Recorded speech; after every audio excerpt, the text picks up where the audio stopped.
اب میں رضوان جی پی او لائیو کے پلیٹ فارم سے آپ کی خدمت میں حاضر. آپ سے گزارش ہے کہ میرے چینل کو سبسکرائب کریں اور بیل آئیکن کو ہٹ کر دیں تاکہ میرے ویلاگ کی انفارمیشن آپ کو بر وقت پہنچے. اور آپ سے گزارش ہے میرے چینل کو اپنے عزیز و اقارب میں، دوستوں میں، کمیونٹی میں اور واٹس ایپ گروپوں میں بھی شیئر کریں. اب ہم چلتے ہیں ویلاگ کی جانب. اچھا جناب، پنجاب کے لیے خوشخبری.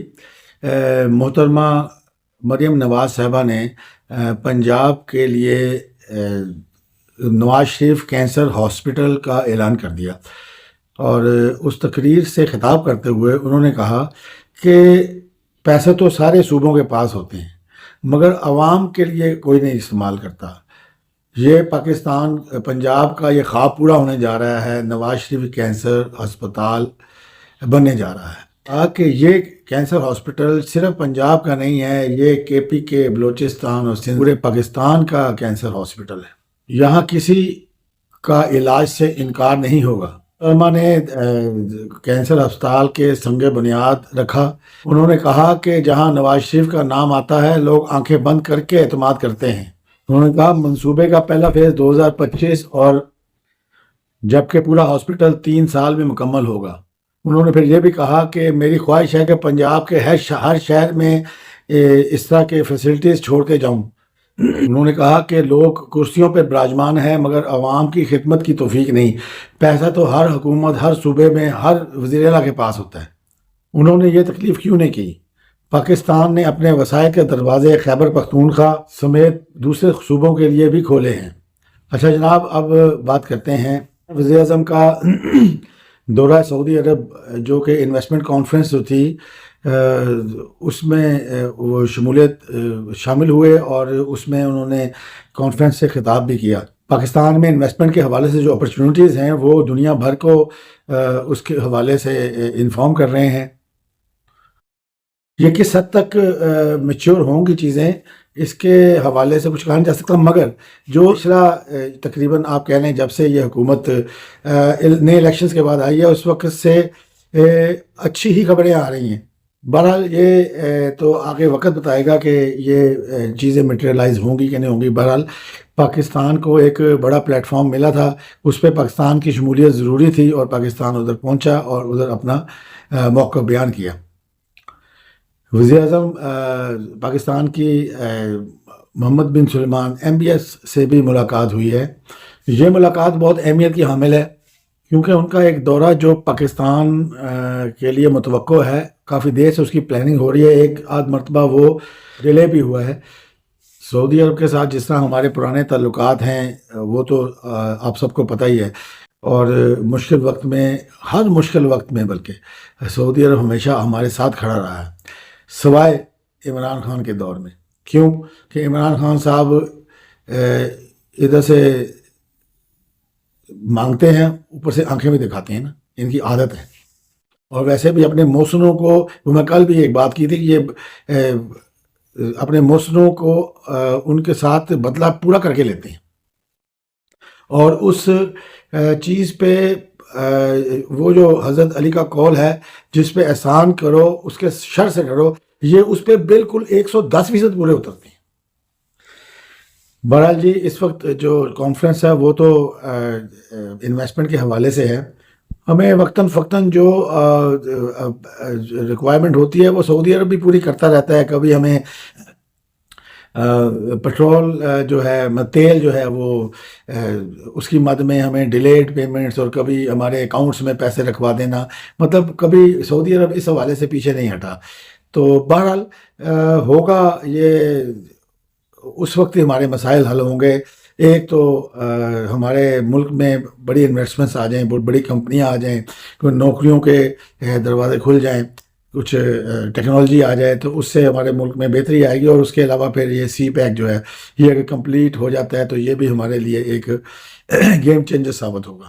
بہرحال جی، یہ دورہ جو ہے سعودی عرب جو وزیر اعظم کا ہے یہ بہت اہمیت کا حامل ہے، اور اس کی جو تکلیف ہے نا وہ ہمارے دشمنوں کو بہت ہوتی ہے. یہ بات آپ یاد رکھیے گا. پاکستان میں جب بھی معیشت کا پہیہ چلنے لگتا ہے یا کہیں سے انویسٹمنٹس آنے لگتی ہیں، جہاں یا کوئی پروجیکٹس لگنے شروع ہو جاتے ہیں، تو ہمارے دشمنوں کو تکلیف ہونا شروع ہو جاتی ہے، اور اس کے جواب میں پھر کبھی ہمارے ملک میں دھرنے، کبھی احتجاج، کبھی دھماکے، کبھی دہشت گردیاں، یہ سارے ایک ہیں. مطلب کہ میں ان 4-5 چیزیں جو آپ کو گنوائی ہیں، یہ ان میں کوئی چیز ایک دوسرے سے علیحدہ نہیں ہے. یہ بات آپ ذہن میں رکھیں.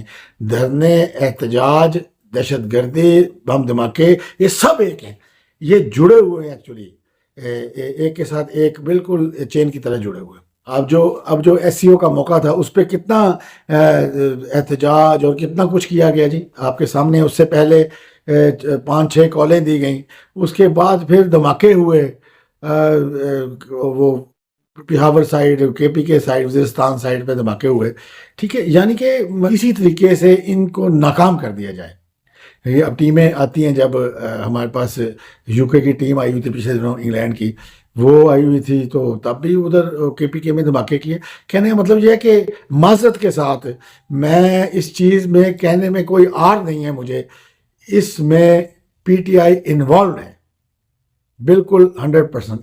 یعنی کہ دوسرے لفظوں میں سیدھی بات یہ ہے کہ پاکستان میں دہشت گردی کو دوبارہ سے امپورٹ کرنے والے عمران خان صاحب ہیں.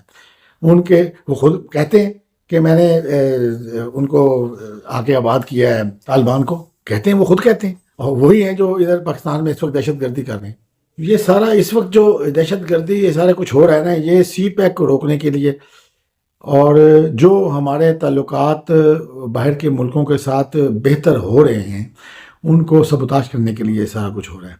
اب ویسے میں سننے میں آیا ہے کہ چائنا نے آفر کیا پاکستان کو کہ ہم دہشت گردی کے ساتھ لڑنے کے لیے آپ کے ساتھ شانہ بشانہ کھڑا ہونے کے لیے تیار ہیں.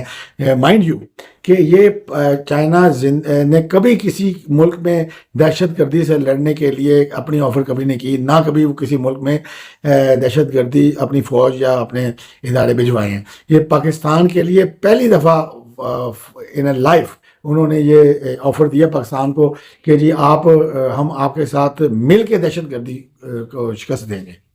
اصل میں چائنا جو ہے یہ بہت سیریس ہے اس معاملے میں. سی پیک جو ابھی انہوں نے فیز 2 جو شروع کیا ہوا ہے نا، وہ اس کو پایا تکمیل تک پہنچانے میں بڑے سیریس ہے. اس میں وہ کام کرتے ہوئے نظر بھی آتے ہیں، مگر بدقسمتی سے ان کو دہشت گردی کا سامنا ہمیں بھی کرنا پڑتا ہے، مگر ان کو ٹارگٹ کر کے بھی کرنا پڑتا ہے. ٹارگیٹڈ ان کی وہ بھی ہوتی ہے، دہشت گردی ان پہ کی جاتی ہے. تو اس لیے انہوں نے شاید یہ سوچا ہے کہ یار اس کو مل کے نپٹیں تاکہ اس معاملے کو یہ جو معاملہ ہے یہ اپنے پائے تکمیل تک سیف اینڈ ساؤنڈ پہنچے.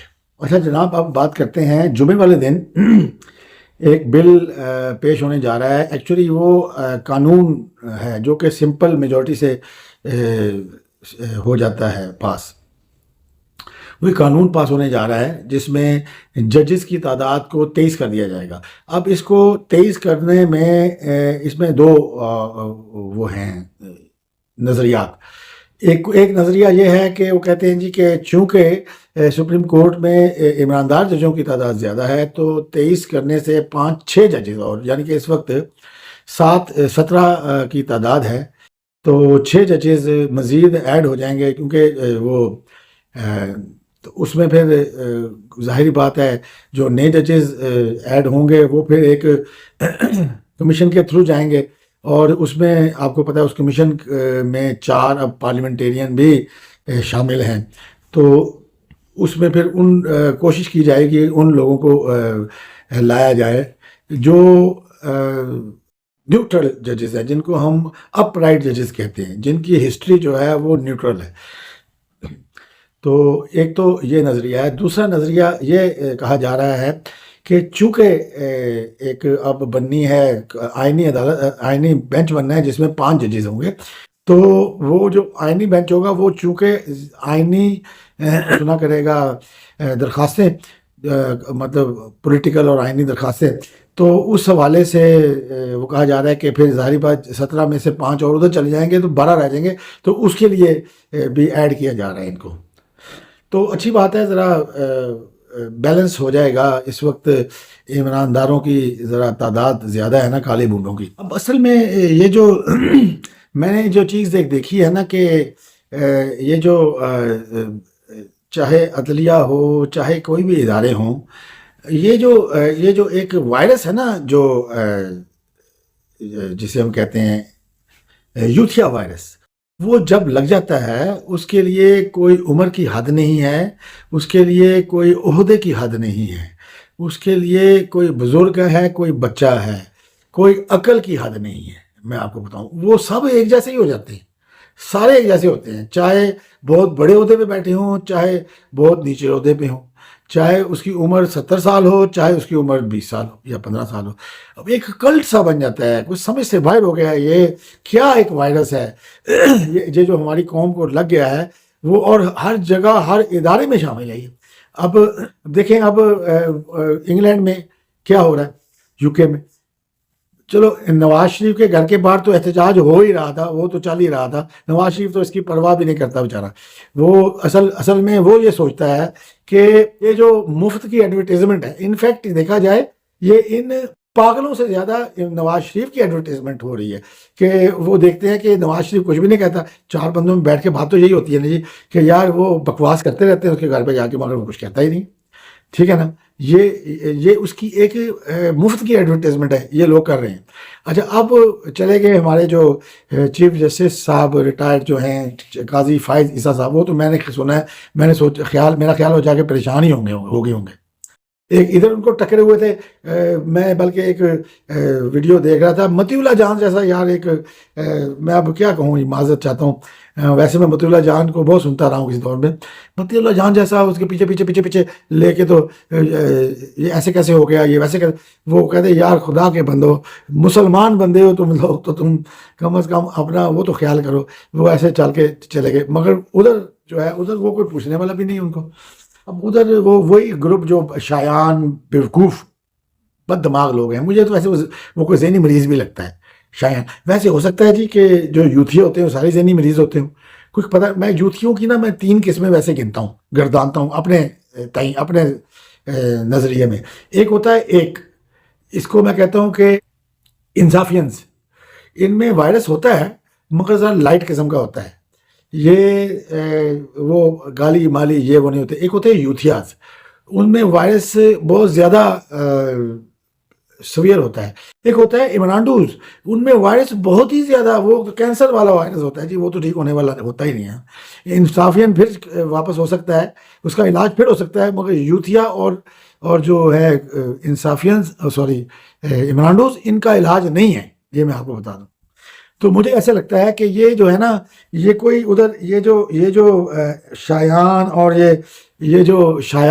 یہ جو ایک لڑکی ہے وہ بےہودہ عورت، وہ یہ مجھے لگتا ہے جیسے نا یہ کوئی ایمنانڈو وائرس کے انفیکٹڈ ہے، یہ ٹھیک نہیں ہو سکتے، کوئی ذہنی مریض بن جاتے ہیں میرا خیال یہ لوگ، وہ ان کو کچھ نظر نہیں آتا، نہ ان کو یہ پتا ہے کہ ہمارا اس میں وہ ہمارا چیف جسٹس پاکستان کا یار آ رہا ہے، آپ کا چیف جسٹس پاکستان جو ریسنٹ چیف جسٹس رہا ہے، اس کو ادھر انگلینڈ میں وہ کیا ٹیمپل کیا اس کا نام ہے ادارے کا، اس میں بینچر بن گیا، انہوں نے بینچ شپ آفر کر دی ہے، اس کے بعد ادھر اس نے کیا خطاب کیا، یہ للو پتو بندے کو نہیں کرتے۔ ادھر کتنے گزرے ہیں آپ کے چیف جسٹس سے جن کو کیا ہو، آپ کو اتنی شرم نہیں آتی یار، آپ کے ایک سابقہ چیف جسٹس کو اتنا اعلیٰ مقام مل رہا ہے اور آپ کو اپنی پڑی ہوئی ہیں، ان کو تنگ کر رہے ہو، ان کی گاڑی کو پوائنٹ آؤٹ کر کے اس پہ کبھی نعرے مار رہے ہو، کبھی اس پہ ہاتھ مار رہے ہو، کبھی کچھ کر رہے ہو، کبھی گالیاں نکال رہے ہو، نہ آپ بے شرم تو ہو ہی ہو، آپ کی عورتیں بھی بے شرم ہیں، آپ خود بھی بے شرم، بے غیرت ٹائپ کے لوگ۔ پھر ویڈیوز بنائی جا رہی ہیں کہ دیکھو جی وہ چھپ رہے ہیں، ہم سے ڈر رہے ہیں، یار کمال ہے یار۔ میرے گھر میں نے نا ایک زمانے میں کتا پالا تھا، میں آپ کو حقیقت بتاؤں، وہ میرے ٹیرس پہ ہوتا تھا بندھا ہوا، بلکہ آزاد ہی ہوتا تھا، ٹیرس پہ پھرتا رہتا تھا، ٹیرس میرے جنگلہ بھی کافی اونچا ہے، ادھر سے وہ جمپ نہیں لگا سکتا تھا، وہ مگر کیا کرتا تھا، وہ کھڑا ہو کے تو ٹانگیں ایسے اپنی لٹکا لیتا تھا اور بھونکتا تھا، ٹھیک ہے۔ تو میرا گھر جو تھا نا وہ کتے والا گھر مشہور ہو گیا تھا، اور لوگوں کو پتا ہوتا ہے کہ اس نے اوپر سے جمپ لگا کے مجھے نہیں مارنا، مگر کیا ہے کہ لوگ ادھر سے گزر کے تھوڑا سا ایسے ہو کے جاتے تھے کہ یار کتے جمپ ہی نہ کر دے۔ تو یہ آپ شایان صاحب کو اپنے آپ کو اس کتے کی جگہ سمجھنا چاہیے کہ لوگ اس سے آپ سے ویسے چھپ نہیں رہے، آپ سے پہلو بچا کے نکل رہے ہیں. آپ کا اتوار کوئی نہیں نا, آپ کاٹنے کو اوپر سے جمپ ہی لگا دو. یہ اصل میں وجہ. جس وقت کوئی بندہ کسی بندے پہ, دوسرے بشریف آدمی پہ جانوروں کی طرح اٹیک کرنا چاہے یا بکواس کرنا چاہے یا کچھ بھی کرنا چاہے, ٹھیک ہے, تو اس کو پہلو بچا ہی لینا چاہیے. کیوں؟ اس کی وجہ, ہمارے والد صاحب ہمیں کہا کرتے تھے کہ ٹانگے والے کو کبھی گال نہ نکالنا. کیوں؟ یہ تمہاری گالی اس کا کچھ نہیں بگاڑے گی. اگر وہ جواب میں تمہیں گالی دے دے گا تو تم ایک سٹیٹس کے تمہارے لیے وہ شرم کا مقام ہے. یہ بالکل اسی طرح یہ وہ ٹانگے والے ہیں جن کو ان سے وہ نہیں لینا چاہیے, متھا نہیں لینا. ٹھیک ہے, ایک سائڈ سے ہو کے نکل جائے, سمجھیں یہ کتا بندھا ہوا ہے ایک گھر پہ اور بھونک رہا ہے, بات بھونکتا رہے, اس میں کون سی بات ہے. مزے کی بات یہ ہوتی ہے, میرے پاس کوئی کمنٹس بھی آتے رہتے ہیں, تھوڑے تھوڑے آتے ہیں, کیونکہ میری اتنی زیادہ فالوئنگ تو ابھی ہے نہیں, تو زیادہ تر بکواس کرتے ہیں, گالیاں بھی نکال لیتے ہیں, اور بیچ میں سوال بھی ایسا کر دیتے ہیں. پھر ان کو اگر جوابی سوال کر لو تو ان کے پاس جواب نہیں ہوتا. فیکٹ نہیں, فیکٹ پہ یہ کبھی بھی آپ کو جواب نہیں دیں گے. ان کے پاس بات ہوتی ہے جواب دینے والی, یہ صرف اور صرف بھونکنا جانتے ہیں. جب آپ فیکٹ پہ کوئی بات کر لو, آپ کو گالیاں نکالنے شروع کر دیں گے. کہتے ہوتے ہیں بزرگ, کہہ گئے ہیں کہ بندے کے ساتھ بالکل بحث مت کرو. جاہل بندے کے پاس جب جواب نہیں ہوتا تو وہ آپ کو کاٹنے کے دوڑتا ہے, وہ گالی نکالتا ہے. تو ان کا کیا مقابلہ ہے چیف جسٹس ہمارے جو سابق ہیں, کیا کہاں وہ ایک ہستی ہے, وہ میں سمجھتا ہوں, کہاں یہ پاسکو زمین کے یہ ناریوں کے کیڑے کا کیا مقابلہ. اس لیے وہ آپ سے پہلے ہیں. آپ یہ نہ سمجھنا شایان صاحب کہ آپ یہ صاحب کہنا تو تمہیں صاحب کیوں کہے. شایان یہ سمجھنا نہ کبھی کہ تم سے کوئی ڈرتا ہے, وہ تم سے پہلو بچاتا ہے کہ یہ کتا کہیں کاٹ نہ لے. اچھا, مجھے ایک بات میری سمجھ سے باہر ہے, ہماری حکومت جو ہے اس معاملے پہ خاموش کیوں ہے. ان کو ایکشن لینا چاہیے. اور ایک چیز باور کروانی چاہیے یو کے والوں کو, یہ تو بہت ضروری ہے کہ کل کو کوئی یو کے کا کوئی بڑا کسی بھی ادارے کا ادھر آیا ہو اور ہمارے ادھر پاکستانی اس کو گالیاں نکالے تو ان کو کیسا فیل ہوگا. یہ کہتے ہیں نا جی کہ آزادی ہے بات کرنے کی آزادی. یہ بات کرنے کی آزادی بے لگام نہیں ہوا کرتی. اگر ایسا تھا تو انہوں نے ایک آکسفورڈ یونیورسٹی میں اس کو عمران خان کو کیوں نہیں لگایا چانسلر جی ہے, چانسلر عمران خان کو کیوں نہیں لگایا گیا؟ کیونکہ یہ اس کی اس لیے تو لگا لیتے نا, پتہ چلتا ان کو بھی. ہماری تو دعا تھی کہ عمران خان کو چانسلر لگاتے تاکہ ان کو لگ پتہ جاتا جو انہوں نے سوگات بھیجی ہے نا ادھر بنا کے ہمیں, وہ ان کو کیسے نپٹے گی, ان کو بھی لگ پتہ جاتا. کمال ہے. ادھر آئے, ادھر لوگ آ کے پتھر مارنے شروع کر دیں ان گاڑیوں کو ہیں, یا گاڑیاں نکالنے شروع, وہ کیسا محسوس کریں گے. گورنمنٹ کو بڑا سیریس ایکشن لینا چاہیے اس کے حوالے سے. گورنمنٹ ٹو گورنمنٹ گفتگو ہونی چاہیے, ٹھیک ہے, شرم دلانی چاہیے ان کو.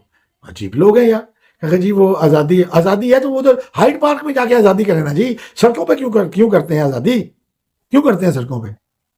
عجیب لوگ ہیں. بھائی جی آج کے لیے اتنا ہی, تھوڑا بھی چڑھا یوتھیا حضرات سے بھی معذرت. بہرحال یہ حقائق ہیں جو بیان کیے ہیں.